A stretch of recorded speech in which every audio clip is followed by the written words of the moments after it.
Triangles का ना ये क्वेश्चन, ट्रायंगल्स और सर्कल्स का ये क्वेश्चन ना हमारा एमसीक्यू फॉर्म में ही आना चाहिए, क्योंकि लिखने में थोड़ा सा लंबा हो जाता है। तो हमें दिया हुआ है एक ट्रायंगल एबीसी, इसमें एक सर्कल इंस्क्राइब किया हुआ है और डीई एक और से टेंजेंट है, और हमें पेरीमीटर निकालना है एडीई का। आपको एबी लेंथ दी हुई है एज 8 सेंटीमीटर, बीसी दी हुई है 12 सेंटीमीटर और एसीडी दी हुई है 14 सेंटीमीटर।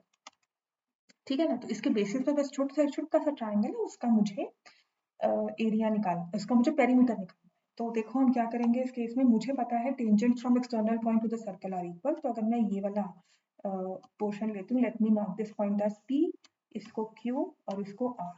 तो मुझे पता है A P equals to A R, इसको मैं एक्स ले लेती हूँ। तो ठीक है ना। तो मैं इस पोर्शन को ए आर को, तो थोड़ा सा मैं इसको इंप्रूव करूंगी फिगर को, ये वाला हटाकर 14 तो मुझे पता है ना पूरा है। तो मैं ए आर को पोर्शन को ले लेती हूँ x और ए पी पोर्शन को भी ले लेती हूँ x। तो यहाँ से इसको भी रिमूव कर दिया, क्योंकि मैंने कहा था ना थोड़ा सा ट्रिकी हो जाता है, थोड़ा लंबा हो जाता है, एमसीक्यू फॉर्म में आए वही अच्छा है। तो ये भी x ले लिया और फिर मुझे पता है कि B P equals to B Q, तो इसको मैंने y ले लिया, तो ये y आ गया और ये भी y आ गया। और मुझे पता है कि C R equals to C Q, तो मैंने इसको z ले लिया, तो ये भी z आ गया, ये भी z आ गया। अब आपको पता है कि x प्लस वाई, क्योंकि वो ए बी है तो 8 हो गया, y प्लस z क्योंकि वो बी सी है तो 12 हो गया, z प्लस x क्योंकि वो ए सी है तो 14 हो गया।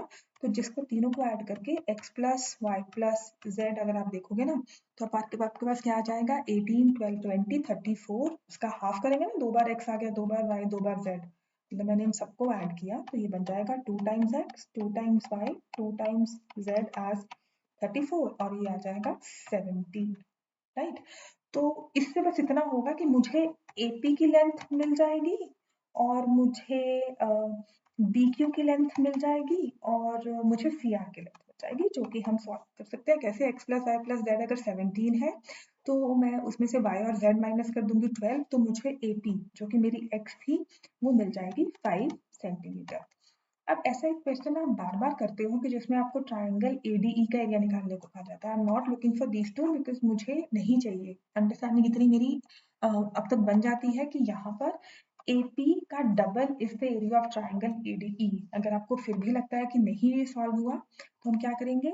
आपको पता है कि यहाँ से देखो एक और हमारे पास टेंजेंट्स का पेयर है जो इक्वल होगा, डीपी इक्वल्स टू ये वाला पॉइंट हमने पी क्यू आर एस ले लेते हैं, डी एस।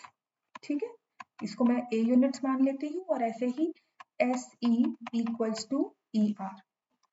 ठीक है ना, इसको हमने मान लिया E R, S E equals to E R, इसको बी यूनिट्स मान लिया। अब ट्राइंगल ए डी ई का पेरीमीटर निकालना है अगर इसका, तो मैं इसमें साइड्स ऐड करूंगी, A D plus D E plus A E. ठीक है, अब ए डी है तो ये मैंने ए लिया था ना, तो ए पी पूरी हमने कितनी निकाली थी 5, तो ये आ जाएगा 5 माइनस ए, ए डी। ठीक है ना। डी ई कितना है देखो, ये ए है और ये बी है, तो ये आ जाएगा ए प्लस बी।